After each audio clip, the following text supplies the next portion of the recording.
기본적으로 오순절 하면은 성령의 강림 사건이 있었던 그 사건을 떠올리는, 성령이 임했던 사건을 떠올리는 절기지요.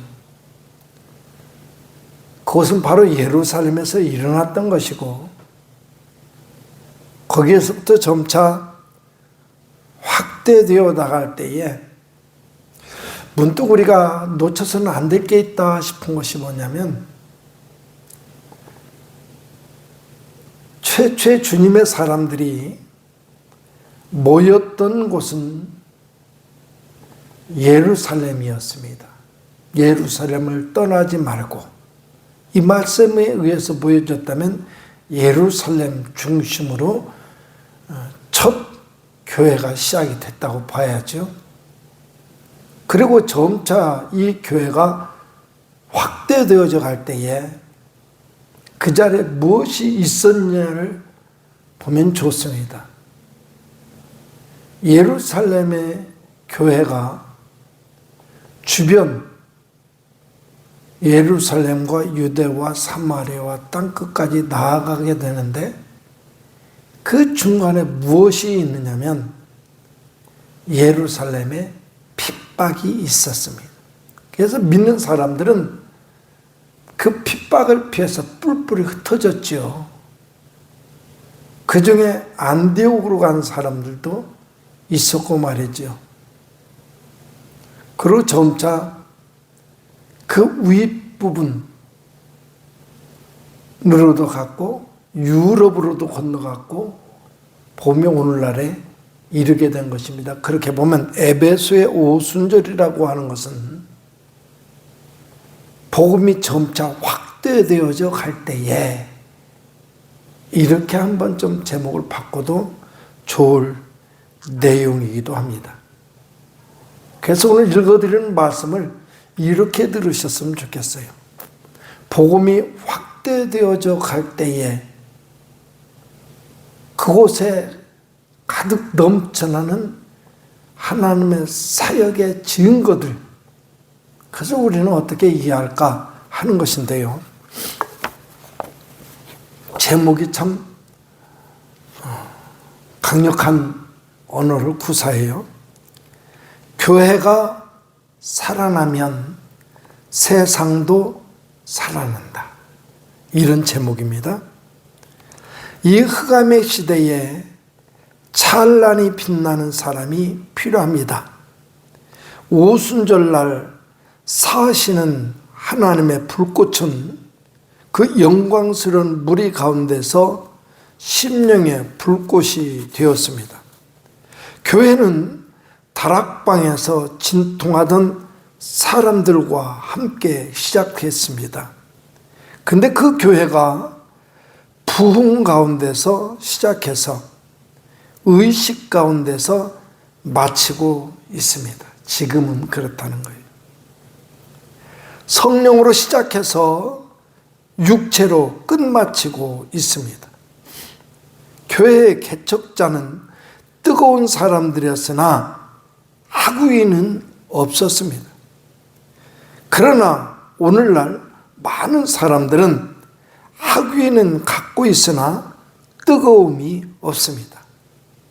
그래서 이 지금 책을 쓴 사람이 이 길을 써나가다가 이 이야기 속에 더 집어넣어서 그런지 탄식이 저절로 나오는 것 같습니다. 이 글 쓴 사람이도 그럴 수 있고, 그것을 이곳에 이 이야기를 집어든 그 목사님도 그럴 수 있고요. 어떻게 탄식하느냐? 형제들이여, 이 시대는 울부짖으며 불타는 가슴을 품은 사람을 찾고 있습니다. 교회가 가는 대로 세상도 갑니다. 파수꾼이 졸면 적군이 성을 빼앗습니다. 설교자는 적어도 한 주간에 하루는 설교 준비하는데 보내야 하며, 또 하루는 그 준비한 설교를 전할 설교자 자신을 준비하는데 보내야 합니다. 영감은 생명만큼이나 신비롭습니다. 둘 모두 하나님이 주시는 것입니다. 생명은 그 본질에 의하여 생명을 낳습니다. 마찬가지로 영감받은 사람은 영감을 주게 됩니다. 지금 당신의 교회는 성령 충만을 주고 있습니까? 하면서 이 이야기는 마무리 짓고 있습니다. 우리가 오늘 고민해야 될 중요한 내용입니다. 우리가 자꾸 되묻고 질문해야 되고 그 속에서 이제 하나를 더 덧붙인다면 나는 지금 성령 충만하고 있습니까? 뭐 이런 질문도 만들 수 있겠죠. 이 질문이 오늘을 살아가는 크리스찬들에게 생명이 넘쳐나기 위해서 생명의 통로가 막혀진 그 통로를 뚫어내기 위해서 반드시 알아야 될 것을 하나 집어넣는다면 우리 이거 하나는 꼭 붙잡아야 됩니다. 뭐냐? 몇 차례 말씀드렸습니다마는 신앙생활의 관건은 사느냐 죽느냐의 문제라고 하는 사실입니다. 이것은 감정의 놀이터가 아닙니다. 마음이 내키면 신앙생활 적극적으로 좀 하다가 마음이 풀어지면 느슨해지고 상대적으로 누구와 비교해 봐가지고 이 정도면 됐지 할 수 있는 것이 아니더란 말입니다. 사느냐 죽느냐의 문제를 판가름하는 문제더란 얘기예요. 그리고 이 그런 신앙생활에서 또 놓쳐서는 안 될 또 중요한 얘기는 뭐냐면 그런 신앙생활을 해 나가는 나의 심리적 상태, 내 삶의 내용들을 분석해 보면서 내 삶이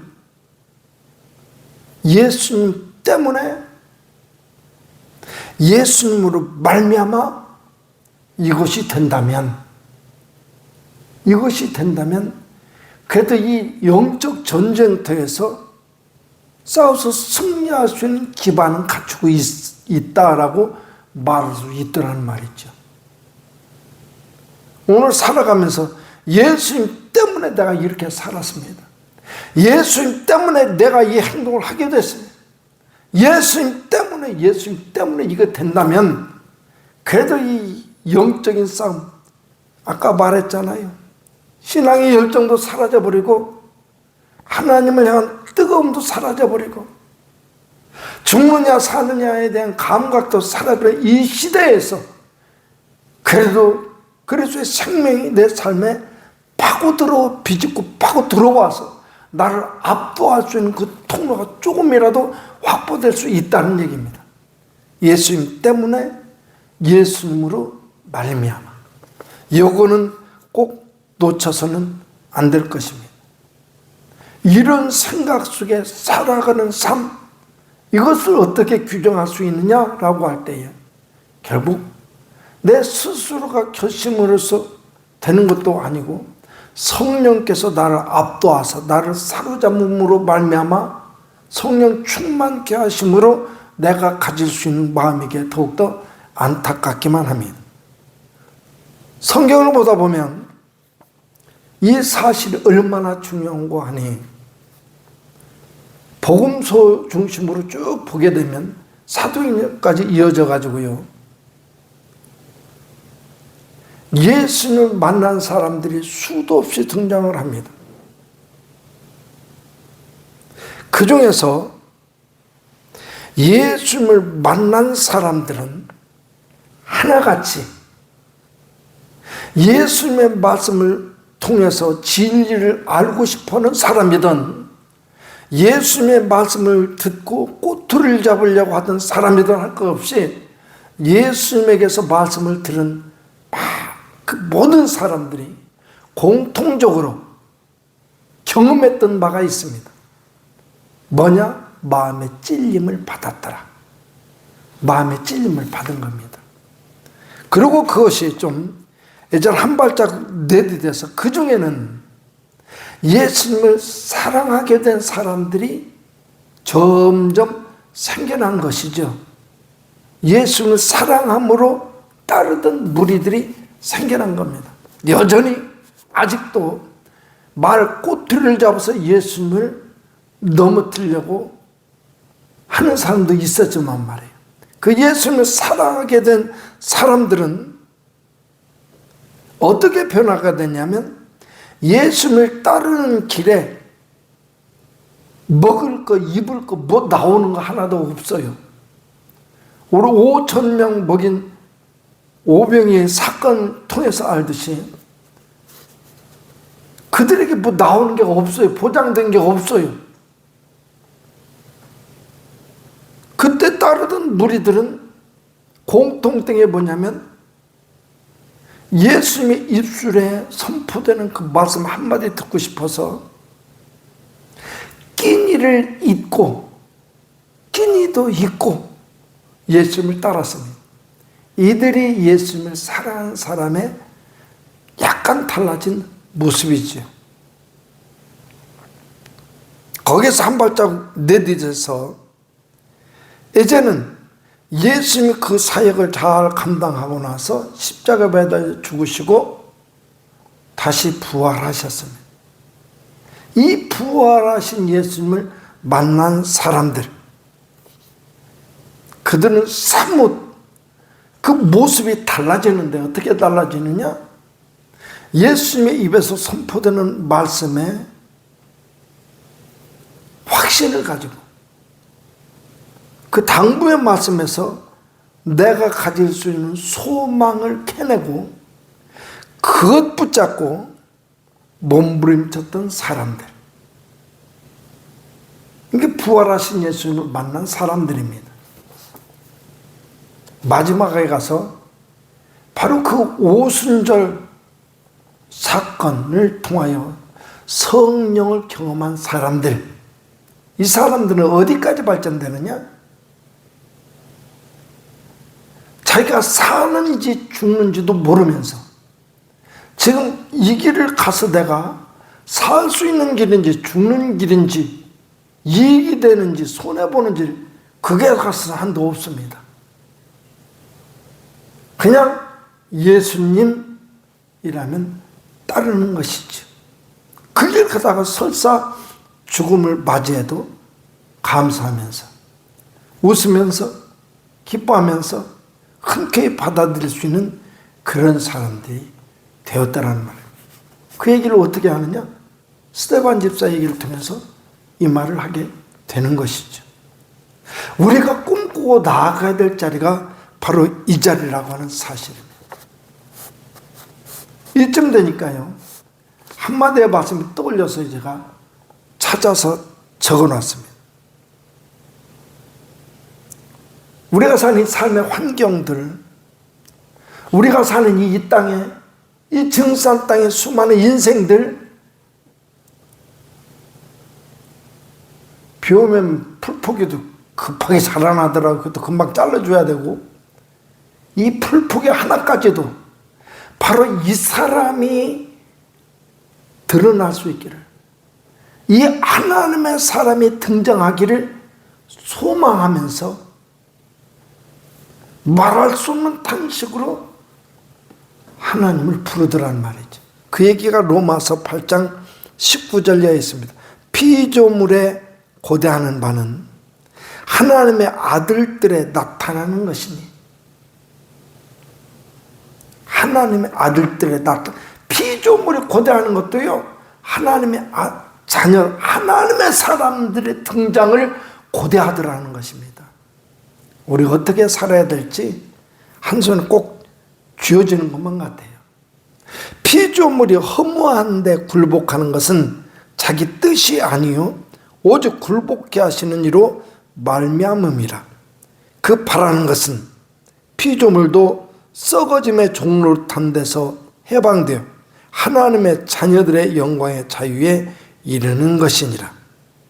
그래서 피조물이 다 이제까지 함께 탄식하며 함께 고통하는 것을 우리가 아나니 피조물이 이렇더라는 것입니다.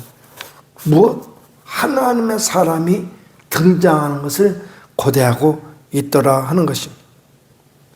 이 피조물의 외침소리까지도 들으면서 내가 오늘 살아가는 이유, 내가 오늘 살아가는 의미, 내가 살아가는 삶의 가치들을 논할 때에 예수님에게서 그 이유를 찾을 수 있고, 예수님으로 말미암아서 내가 삶의 가치를 지닐 수 있고, 예수님에 의해서, 예수님 때문에, 예수님으로 말미암아 이것이 된다면 피조물을 고대하는 바 하나님의 사람에 등장하는 때가 가까웠음을 말할 수 있겠다는 말이죠.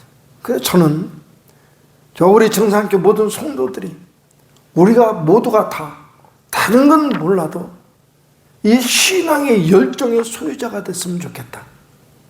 하나님밖에 모르고 손익 계산도 다 내려놓고 죽느냐 사느냐 이 계산도 내려놓고 그 일을 그냥 가는 것입니다. 기꺼이 주님의 뜻이라면 아멘 하면서 달려가는 것이죠.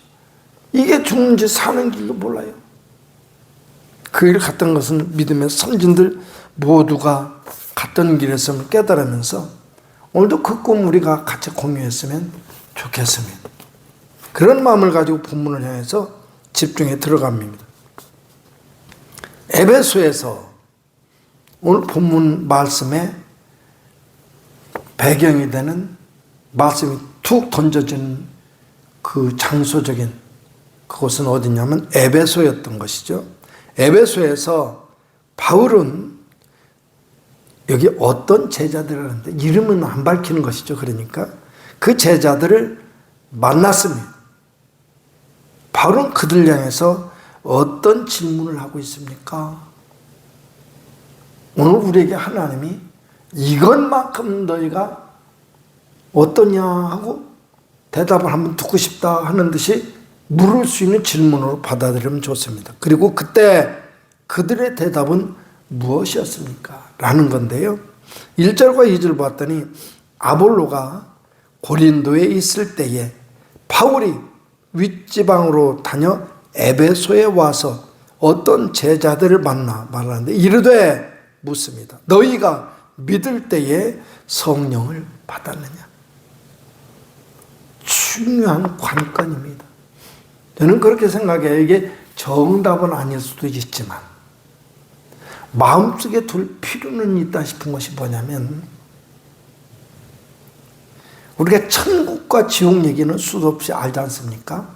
천국과 지옥 얘기. 역시 천국과 지옥도 하나님이 만들어 놓으신 곳이거든.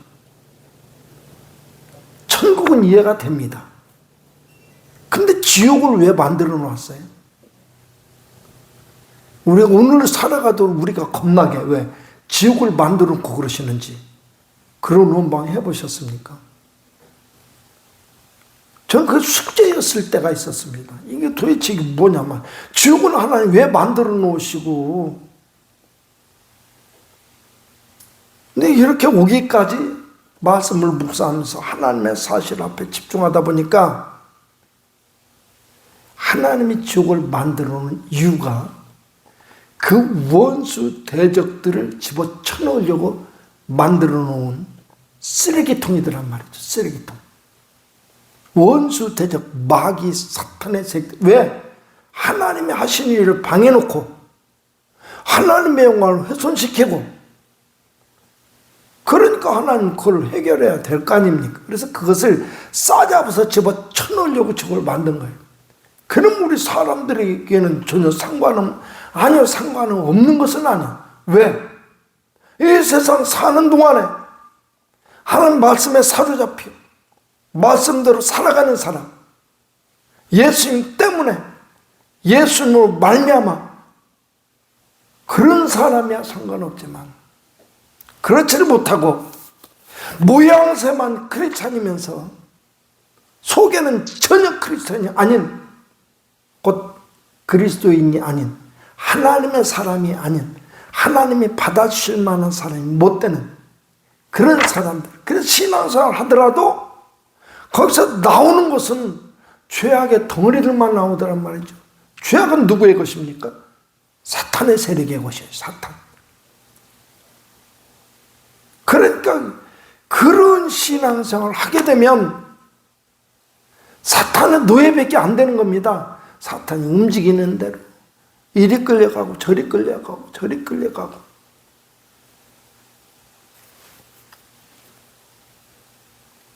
하나님이 그 사탄이라는 어둠의 세력들을 다 청소하게 될 때, 다 지옥으로 내동내쳤을 때에 그런 사람들은 사탄의 차로 사로잡혀 노예 생활하던 그 사람들은 사탄이 끌려가면서 이거 붙잡고 있으니 같이 끌려가게 되는 거죠.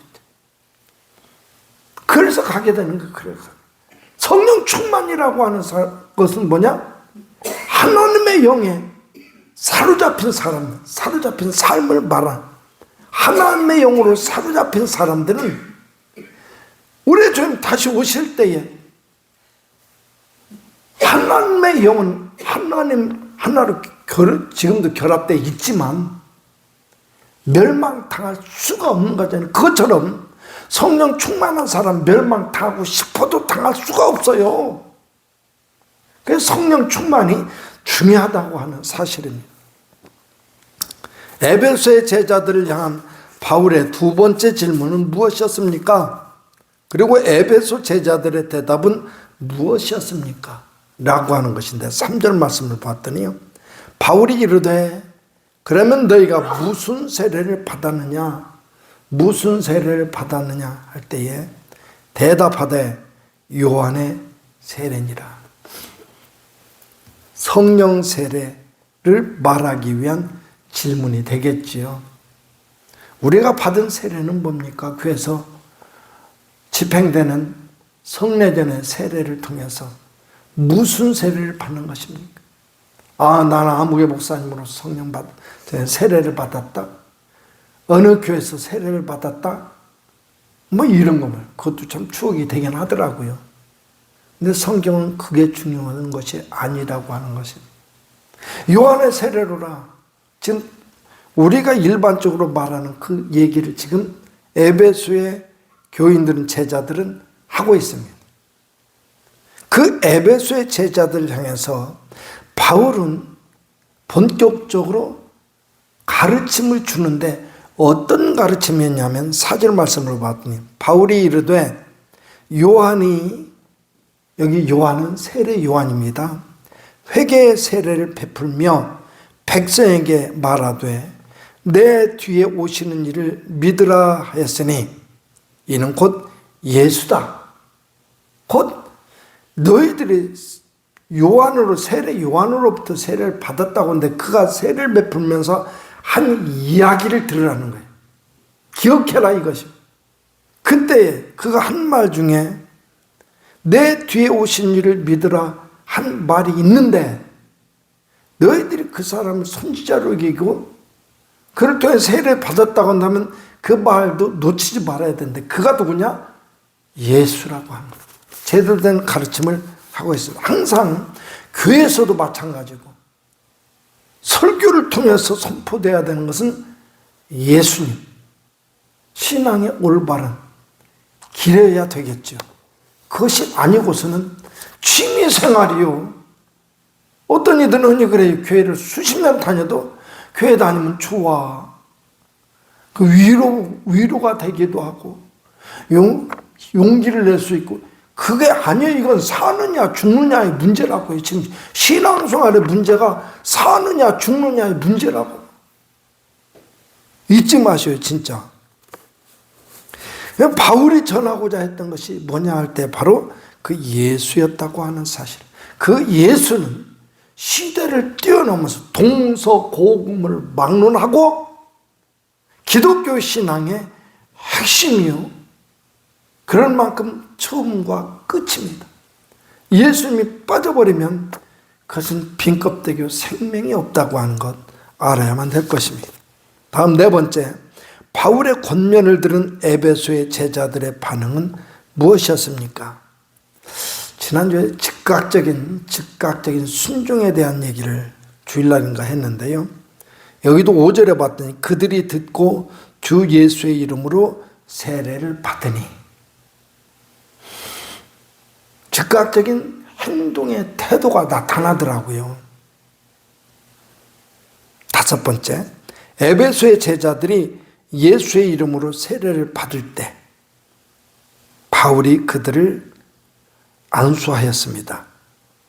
그때 어떤 일이 일어났습니까? 한 건데 6절 말씀을 보니까 바울이 그들에게 안수함에 성령이 그들에게 임하심으로 방언도 하고 예언도 하였더라.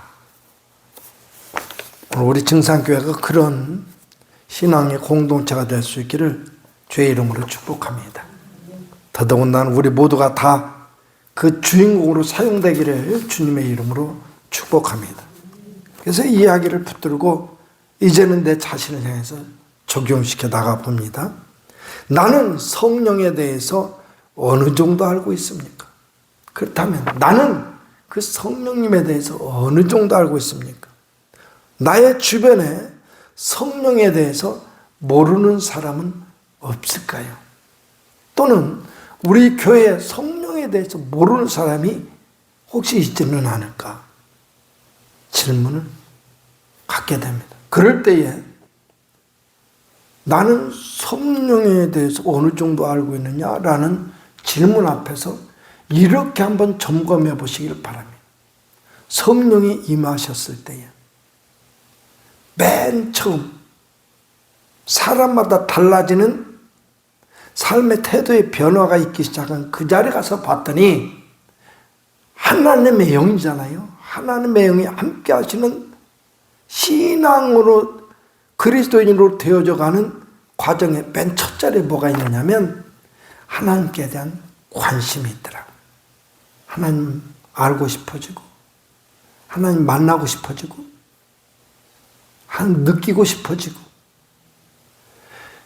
그래서 기도도 하게 되고 기도도 못하면서 주님 해도 막 몸소리가 짜르치면서도 기도하게 되고, 만나고 싶어서 성경도 읽기도 하고 뭔 소리인지 모르고 혓바닥도 제대로 안 돌아가는 그 이상한 이름들 읽어가면서 읽게 되는 거예요.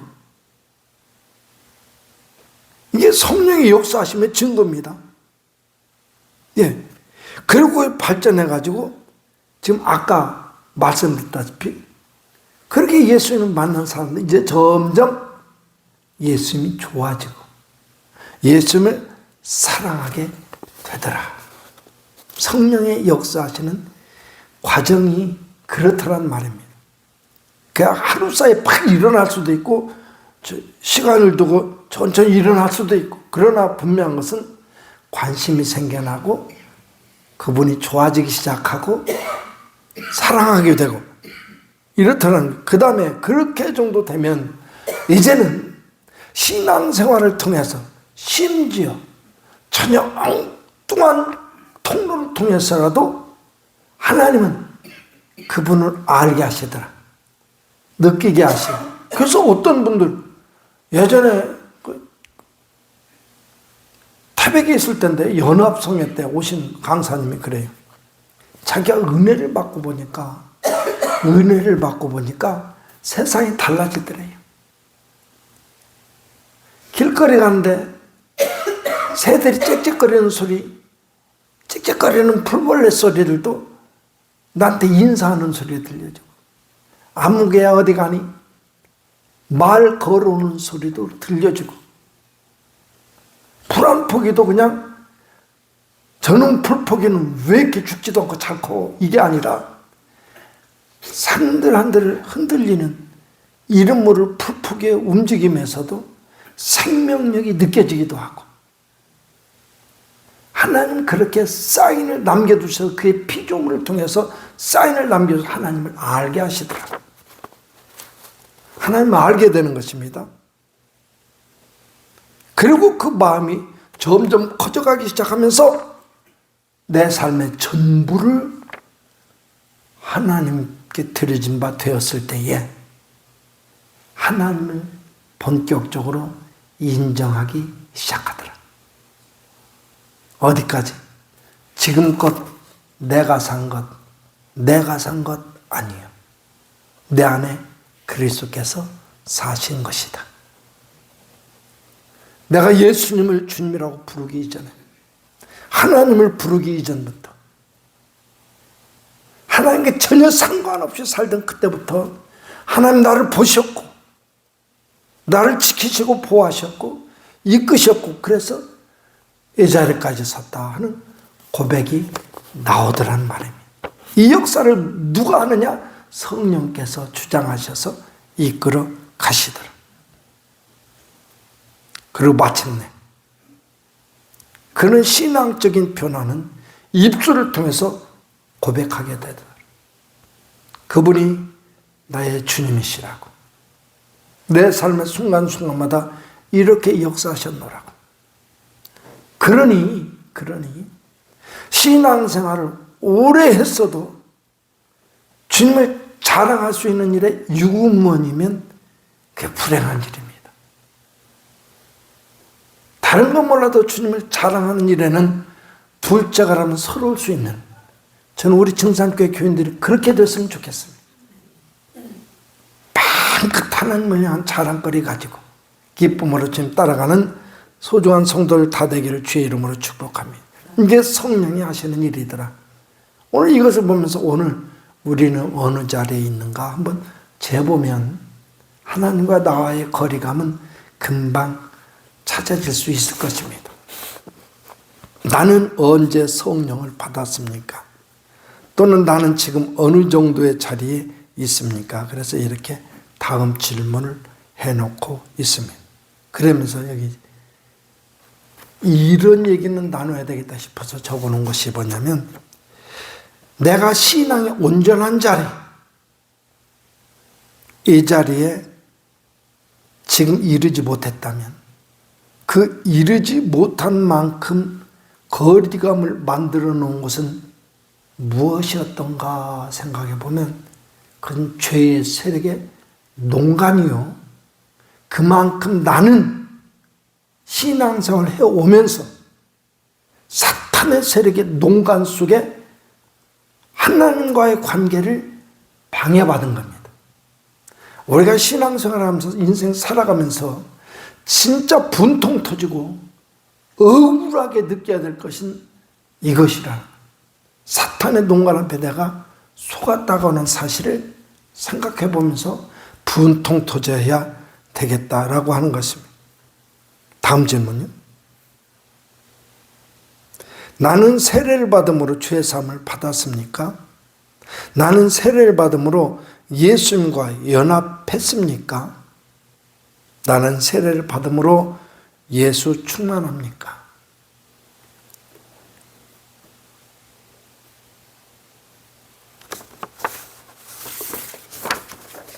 이 질문들이 정확하게 나올 수만 있다면 나는 아직도 가능성이 있는 존재입니다. 다행인 거죠.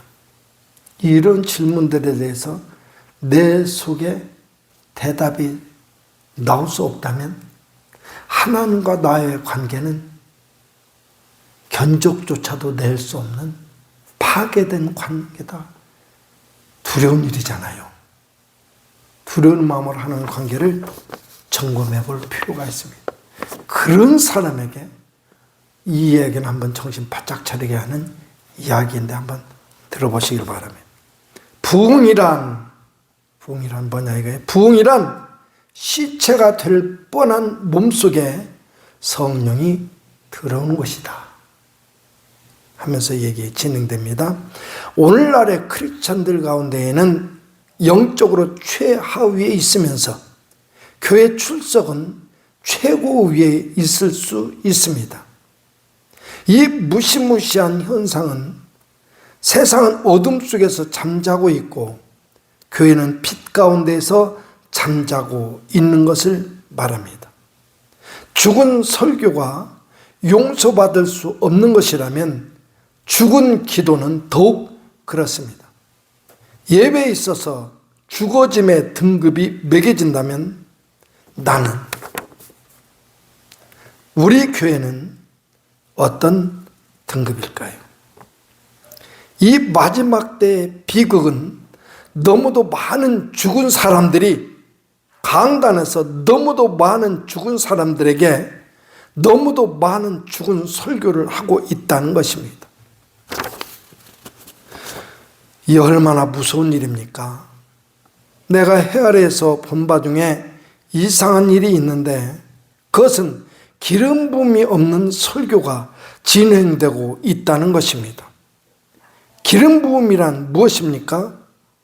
나도 잘 모릅니다. 그러나 그것이 무엇이 아닌지는 알고 있습니다.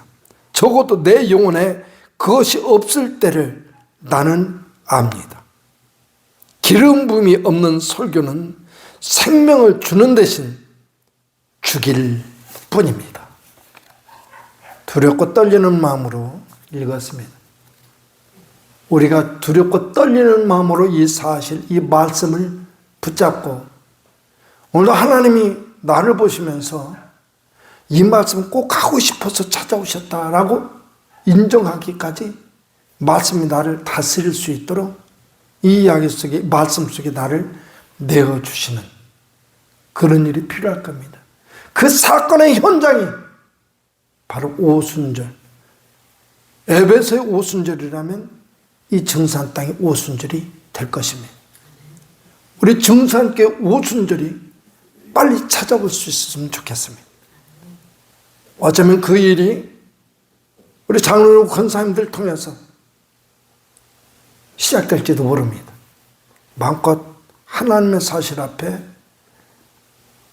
그렇습니다 하면서 자신을 딱 열어드리고 마음껏 오셔서 다스릴 수 있도록 나를 만들어 가실 수 있도록 나를 내어드리는 그런 이 마음이 될 수 있기를 축복합니다. 기도하겠습니다.